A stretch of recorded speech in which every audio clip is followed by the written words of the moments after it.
Welcome to Breaking Chains of Sober Mindset. Are you at that point in your life where you're starting to wonder, maybe, just maybe, alcohol is destroying your life? Well, I've got news for you. If you're thinking about it, chances are you're onto something. Bing bong. And this video, we're going to talk about 5 red flags that alcohol may be killing you. But first, let me share this tragic story of my best friend. He ignored these warnings I'm about to share, and he paid the ultimate price, so pay attention. I remember going to the hospital recovery room after he had had a minor stroke from years of drinking and alcohol abuse. Seeing him laying there like that was a real shock. His skin and his eyes had turned a bright yellow color. It looked creepy. It was like someone had drawn on him with a highlighter. Unfortunately, it was a clear sign his body and liver were failing him. And sadly, that wasn't enough for him to stop drinking. He passed away from alcoholism just over a year later. And the crazy thing is, at his funeral reception, we all drank. It felt so wrong and hypocritical, like we were ignoring the very thing that just took his life. Looking back, it was a harsh reminder of how deep the grip of alcohol was. And even in that moment, I couldn't see the irony.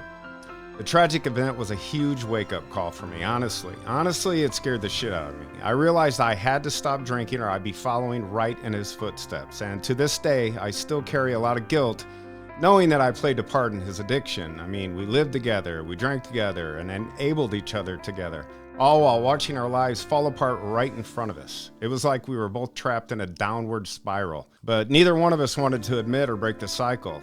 We both lost our jobs, we both got DUIs, and went through a whole list of other depressing shit along the way. It felt like life was hitting us with one blow after another, and we just kept sinking deeper and deeper. I can't help but feel responsible for not stepping up sooner. His loss made me realize how serious alcohol addiction can get, and it pushed me to make the change before it was too late for me as well. So that being said, maybe it's time to take a good look in the mirror, question your life choices, and tell alcohol, it's not me, it's you. Bye. So here's a big old red flag that alcohol might be killing you. Just like we discussed, it's jaundice. If you're noticing some yellowing in your skin or under your eyes, you didn't pass out in a tub filled with lemonade, you may have early stage liver failure. Jaundice occurs when your liver can no longer process toxins properly, and mucous membranes are turned yellow due to high levels of bilirubin, a yellow color produced during the breakdown of red blood cells. Basically, your liver is the forgotten hero of your body. It works 24/7, filtering out all the dumb decisions you make, and drinking is the biggest one. Every sip of alcohol, your liver is like, oh sweet, more booze. Don't worry, I got this. So we don't die. It's also a multitasker. It's not only filtering out the toxins, it's managing your blood sugar, storing vitamins, and making bile to help you digest all that White Castle you said you wouldn't eat again. It's like the overworked fry cook of your organs, cleaning up all your bad decisions while making sure you can still function like a decent human being. But here's the catch. If you push your liver too far, it's going to tap out from all those drinks and unhealthy foods. And suddenly, it's on strike. It's like, nope, I'm done with this shit. You handle it now. And trust me, you do not want to be left in charge of all that toxic waste. So treat your liver right, or it might just take an early vacation on the rest of your body. Another sign alcohol is killing you is feeling tenderness and soreness in your liver. I always felt this dull ache just beneath my rib cage, exactly where my liver is located. It was like a persistent reminder that something wasn't right. So I basically tried to ignore it. And once I started drinking, the pain would just magically go away.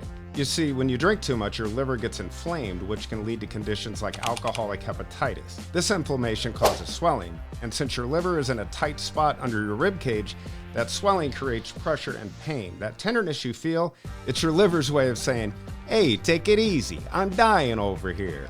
And if you keep it up, it can lead to more serious liver damage like cirrhosis. That's where the liver actually starts to scar and lose function. And once that sets in, you're in for a world of pain and will likely need a new liver or a new liver transplant. So no bueno. Another red flag is heart palpitations and chest pains. See, when you consume alcohol, it can disrupt your heart's normal rhythm, leading to palpitations which feel like your heart is racing, fluttering, or skipping beats. This happens because alcohol can affect the electrical signals that regulate your heartbeat. Additionally, alcohol increases blood pressure and can lead to cardiomyopathy, a condition where the heart muscle weakens and struggles to pump blood effectively. This can cause chest pain or discomfort as your heart works harder to meet the body's demands. Heavy drinking can also lead to dehydration, and we know what that's like when you're dying for a big old glass of ice water when you wake up hungover. This affects blood volume and circulation, further adding to palpitations and chest pain.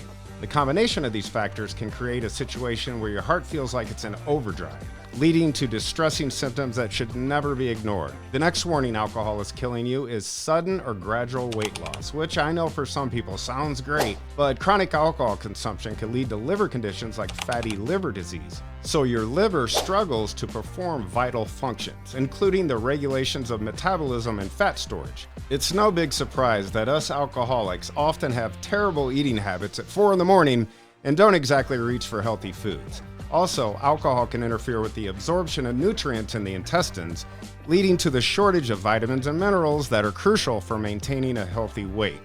So when your body processes alcohol, it concentrates on breaking the booze down over the other gastric functions, which can lead to the burning of muscle and fat for energy, which is another big reason why you can't build muscle from working out when you're drinking all the time.